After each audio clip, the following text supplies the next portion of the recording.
Hello there. Hi. Hello there. Hey, How are you? I'm hanging in there. You know Yeah. what that means? I guess that's an American thing. What would you say in England?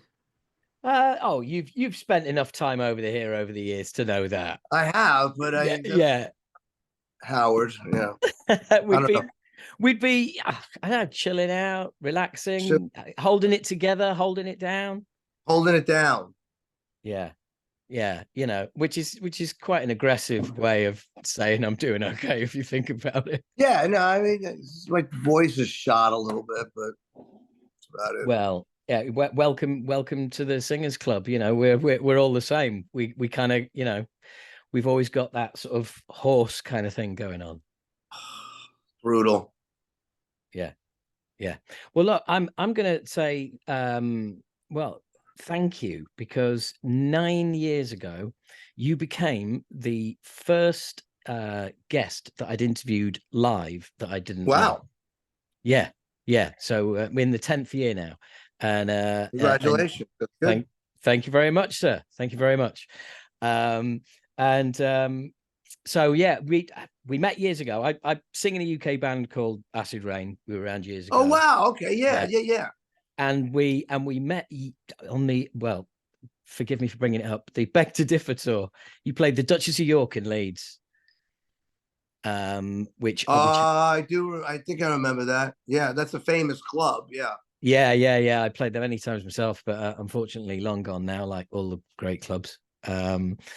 But yeah, you were the first dude. So yeah, it was awesome, man. Wow. So look, congratulations to me and congratulations to you on just a great album, mate. I mean, I'm Oh, I'm a thanks. fan. I'm a fan. I was there at the Duchess of York, and something occurred to me while listening to this, and being in a band myself, you always get other people's kind of takes on stuff that you've written. You know what I mean? And it's. But whilst I was listening to this album, I was thinking, it really feels like there's a song on here for every like Prong album there's ever been. It's like, this is a Beg to Differ tune, definitely. And then there's something that's more recent. Is that a thing? I think so. Coming up at riffs, I have something to refer to the catalog now. And being a legacy band, it's a Yeah, good place to be.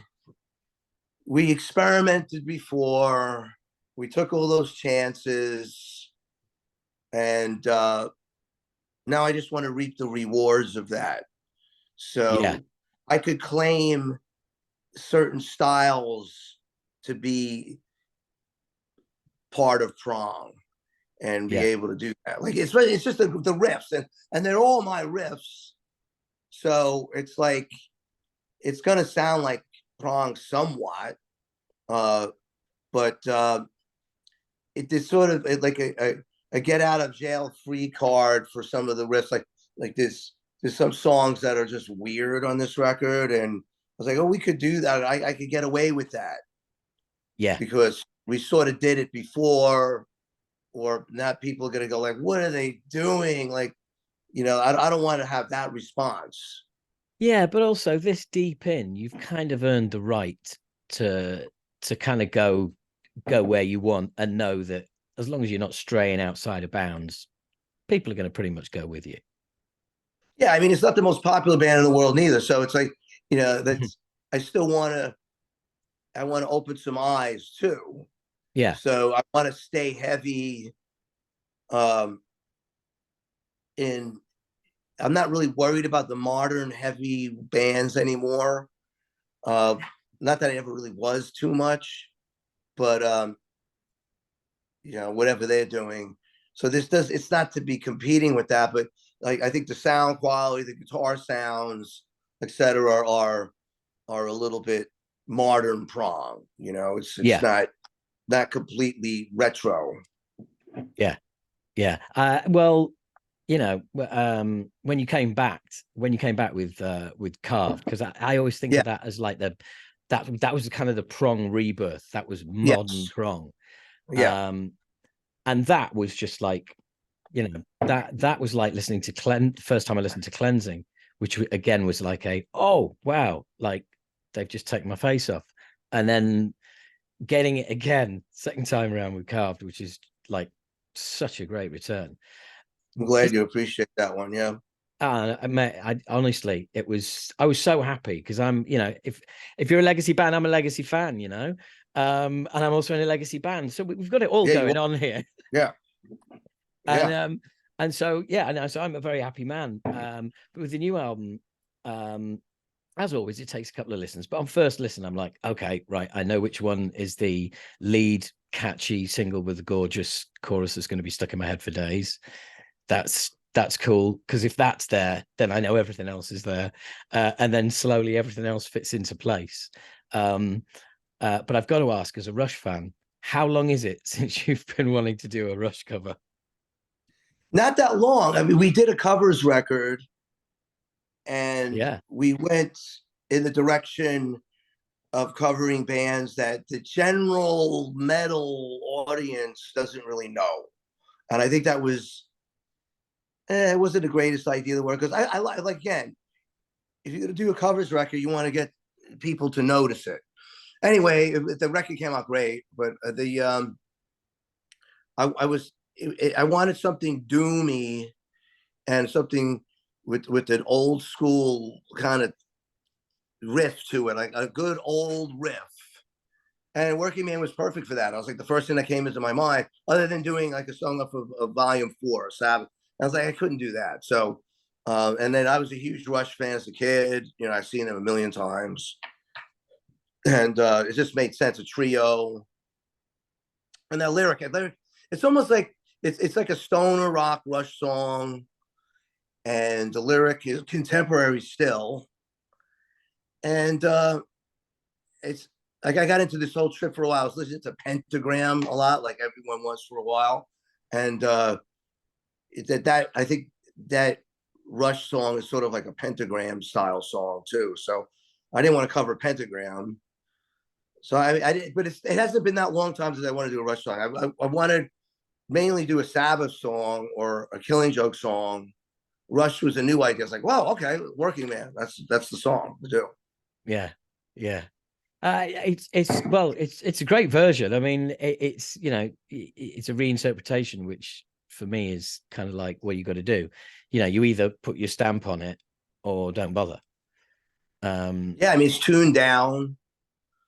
It's a perfect song to tune down to. So it's in the Sabbath tuning of C sharp. So I thought that was cool. Yeah, Like in the recording, I used an SG on it. So right. You went full retro. sounds, yeah, that way I went retro, and it sounds nasty, you know. So Yeah, I got into that. Like I learned, like again, like I learned, I was sitting around and I was like, you know, I got to learn, I got to get some chops back. So I learned like the whole Volume 4 record, you know, the solos and everything on an SG, you know, a couple of years ago. So that sort of stood with me into this record a little bit. right. What do you think made you do that? How do you end up going off on that tangent? It was just a chops thing. Like I felt like I wasn't like I was like, where am I going to go to learn something? You know, like I'm definitely not going to go the route to like these gent guys, and I can't figure out what they do, and I'm not going to attempt it. You know, I'm not, I don't know how to sweep well and all this stuff. So it's like, well, who is the best? Iomi. So that was the, you know, if you don't know that, if you don't go back to that, then you're sort of, you have to know that. Yeah, You know, I mean, it's like, back to the it's, source. yeah, back to the source. And it's like Hendrix too. Maybe that's the next. I mean, that's another one. Or Clapton. You know, I love when kids today they bag on Jimmy Page and Clapton. Oh, those guys were that good. I mean, to me, those guys are still the greatest. I mean, that's my heroes. Well, absolutely, and also you can only you can't compare eras. You know, it's like No, it's like in sports. You know, when people say, "Would this guy have beaten this guy?" and it's like, well, if he had the technology, it's like, what a pointless conversation. You know, greats are great, and whatever their era they're in, hopefully you're lucky enough to see some. yeah, yeah. I mean, the '60s were a whole different entity, and it was, and the early '70s. That the allowance to do that. I mean, there's this huge landscape that they could, you know, respond to. Where now it's so limited. You know, it's like everything's been done so many times. Yeah. So rock music, you know, it's such a tough one. So Yeah, and it's funny because over the years, Prong has kind of existed in kind of like a space of its own. You've always struck me as a kind of band who are like, it's like almost New Model Army-ish. You know what I mean? Where you can like yeah, you could be on a festival with Motorhead, or you could be on a festival with, you know, somebody Jethro Tull. You know what I mean? And people wouldn't be like, what are they doing here? You know, you kind of like, you know, and you continue to sort of cross barriers with tours you do now as well. I mean, obviously there's the Ministry connection, but still, it's, you know, Prong just seems to be able to play with anyone. Basically, it's, I you know, would like to think of it that way. On the other hand, it's like it's hard to play with anyone. It's hard to get, you know, matched in where like some things just don't work. You know, that's a tough one. It's always been difficult for Prong. Like, you know, like how to be marketed and what bands we're supposed to play with, and uh, it's always been tough.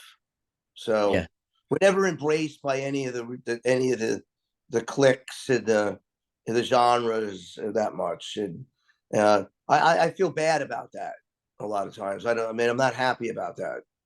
So it's just the way it is. yeah. I think it's ultimately, it's, you know, what you're talking about, you know, clicks and getting noticed. Yeah, you know, It's it's, rough.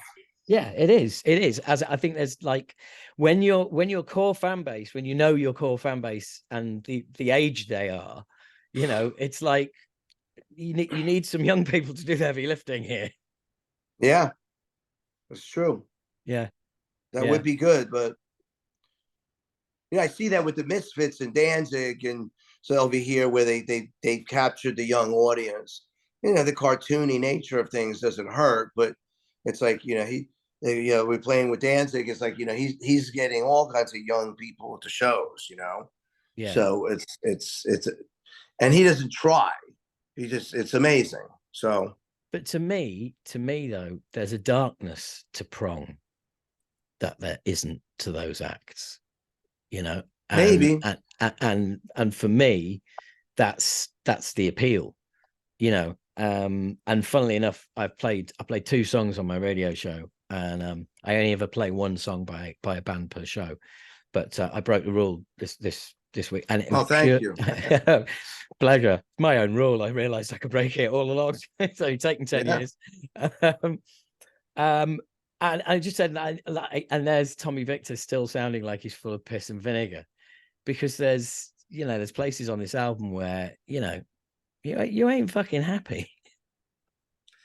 yeah. I mean, it's I don't know if that's it's not really like the album Rude Awakening. I wasn't happy in my personal life, and I try to put that into the music, and then it came out weird. This is like, you know, like my perceptions of things on the outside. I'll dive into that. I mean, essentially, you know, I'm pretty good, you know, my life, but I'm able to go into that other zone, especially Yes. picking up a guitar. Like you pick up an SG, or you know, like my signature model, and I get in there, and that's where it all that's you know, you experiment with all these other things that go on, and that's really what it comes down to is uh like when I go into do a sound check, and like I pick up the guitar, and it's just like right off the bat, like I'll write a riff, and I'm like, what the, you know, it's something that comes out of nowhere, and that's where it essentially comes. That's that zone, you know, and then Yeah.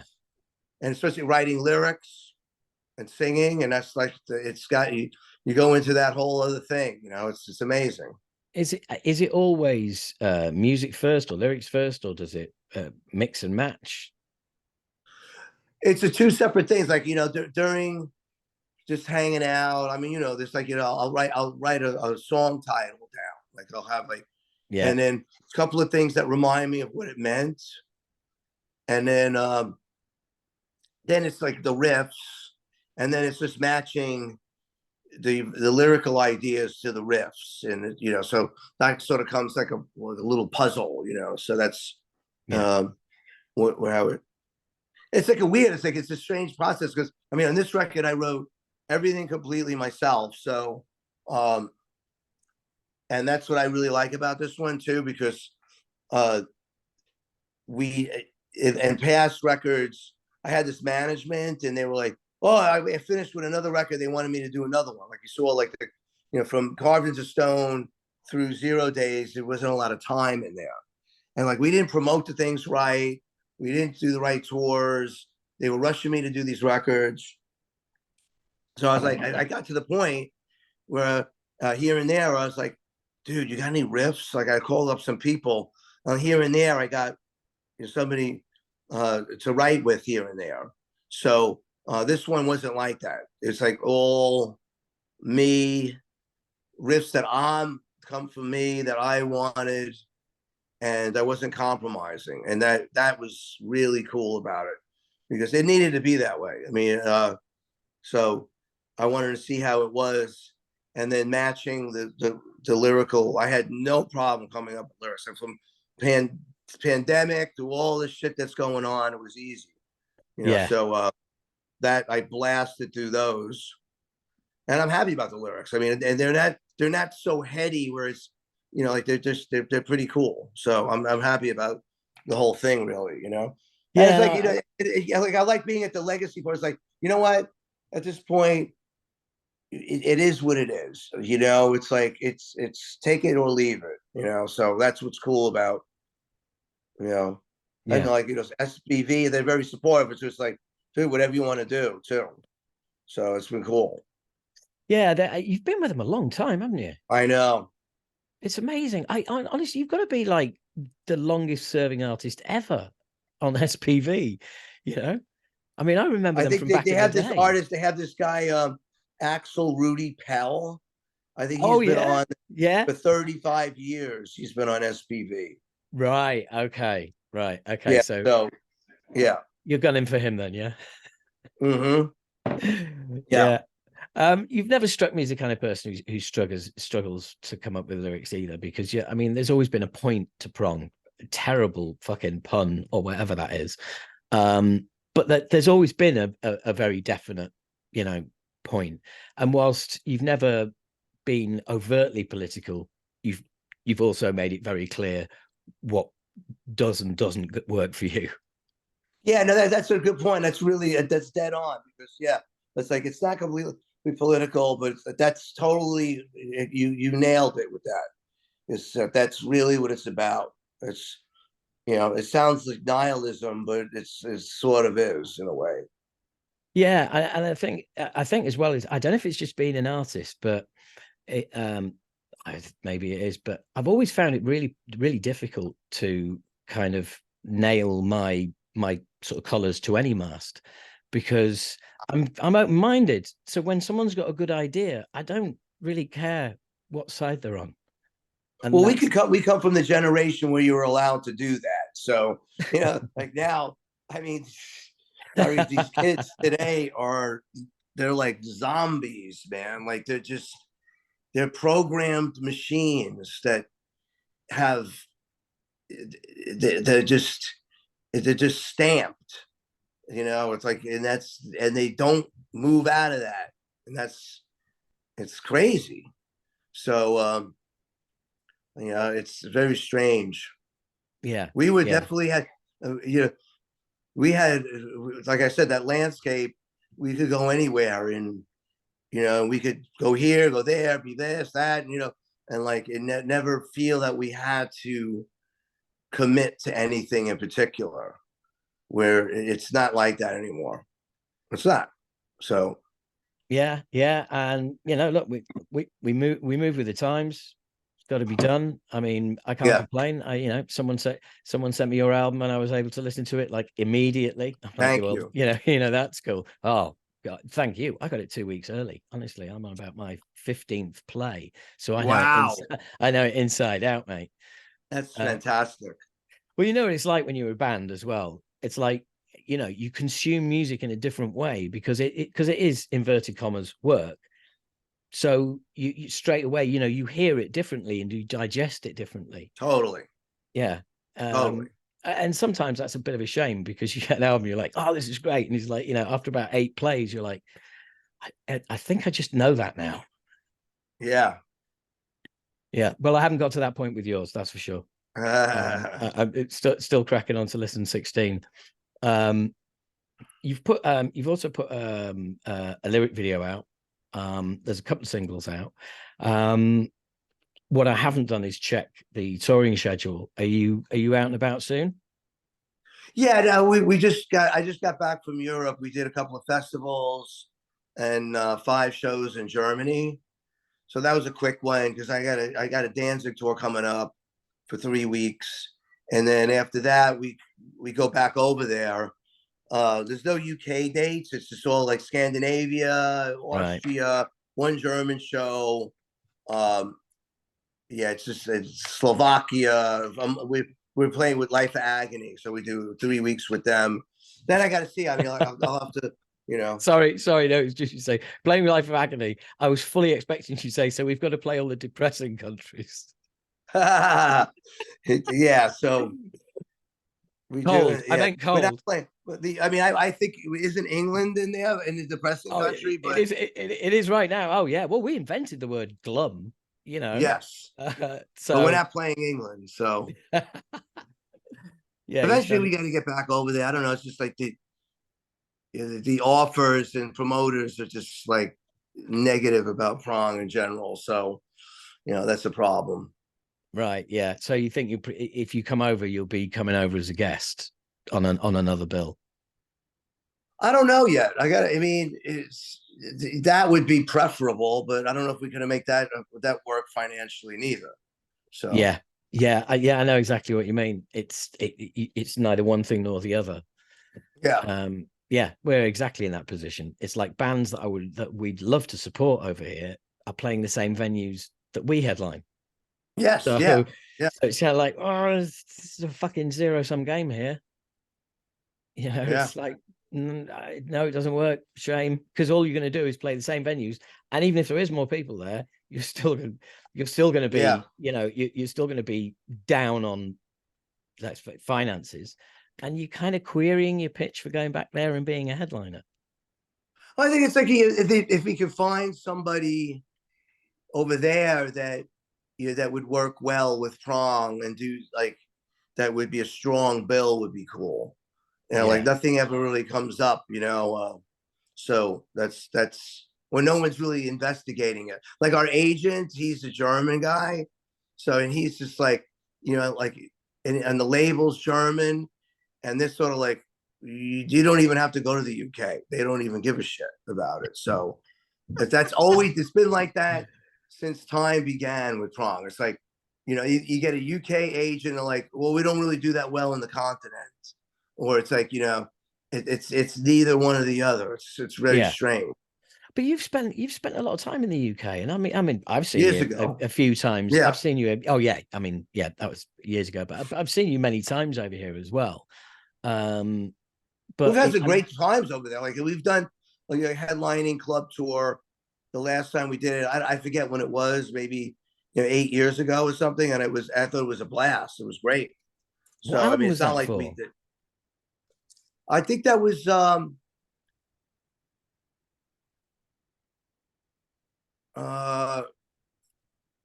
maybe it wasn't that long. Maybe it was No Absolutes. Yeah, I think it was. God, that's like, so it wasn't that long ago. I was going to say it doesn't seem that long ago, but Christ, no, it could be, I suppose. Yeah. I mean, and they're a great couple of records back to back as well. No Absolutes and Ruining Lives. So it was Yeah, it was Carved in Stone, Ruining Lives. Yeah. No Absolutes, 0 Days, and then there's Yeah. songs from No, the Black Hole or somewhere in there. Yeah. Yeah. No Absolutes and 0 Days back to back. That was pretty phenomenal.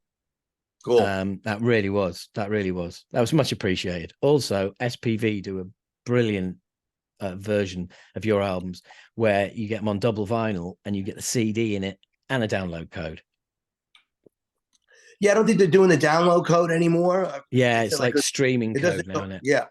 Yeah. So, yeah, they have great packages on this one. Like similarly, so there's different options, and then they got bought out by Napalm. So, like Napalm sort of put in America's putting it out, like, and they have their own thing going on too.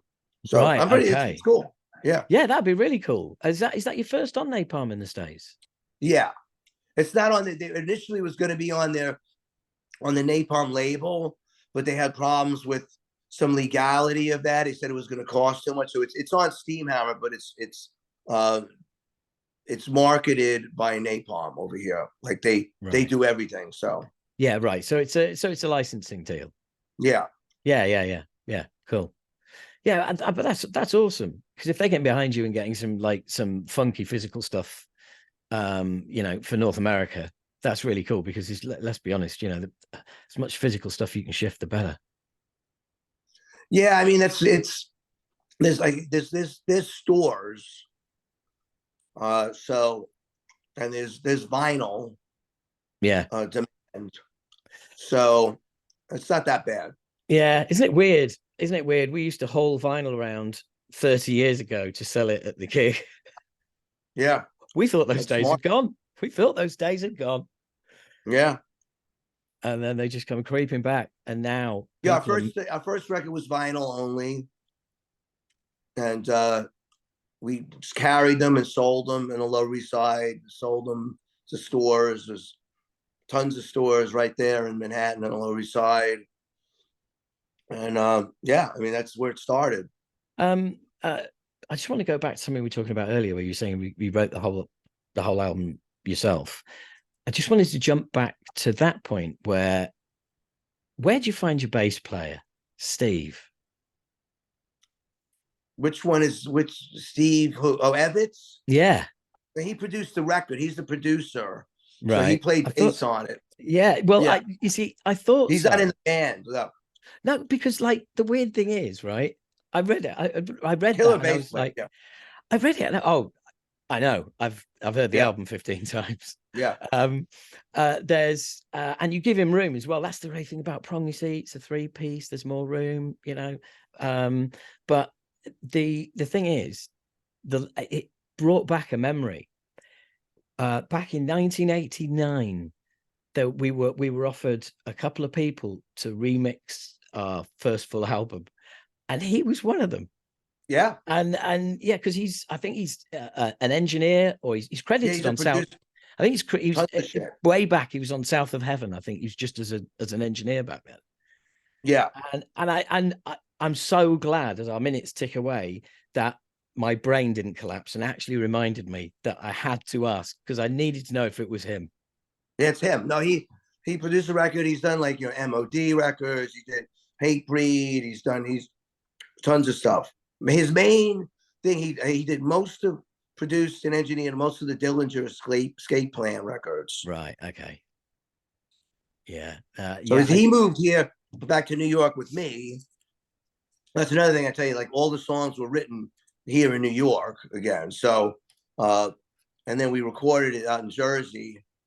It's pretty much the suburbs of New York. So he moved out here at the same time, and he bought Will Putney's studio, so we just did it there. It was an amazing coincidence. He moved the same time. His wife got a job out here, and my wife got a job back in New York. So same time. It's like all the stars aligned. So at that point, it's he produced Carved into Stone too. That's yes, yeah. I remember that. Yeah, and so presumably it was also like the next step was why don't you play bass on it? Yeah, no, because I should, like when we did Carved into Stone, he did a lot of the bass on that record too. So, and he had to fix stuff, etc. So I was like, I said, you're gonna do this record, I want you playing bass on it because I know he's good. Yeah, and also he knows what needs fixing immediately. Yeah, no, he's a bit of a genius, this guy. I didn't remember him from Carved in Stone. I was like, Yeah, he produced that. yeah. I didn't remember him at all. But it sounds great as well. And it you've got that trademark. You've got that trademark prong sound. It's updated. It's nice, but it's modern. But there's a lot of albums that sound the same right now, and I know that's it. You're nowhere near that.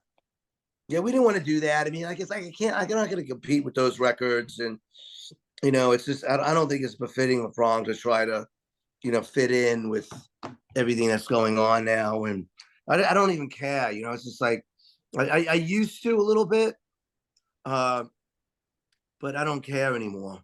It's like a weird thing. I got to wrap this up, Howard. Yeah, no worries, man. You get off and do your duties.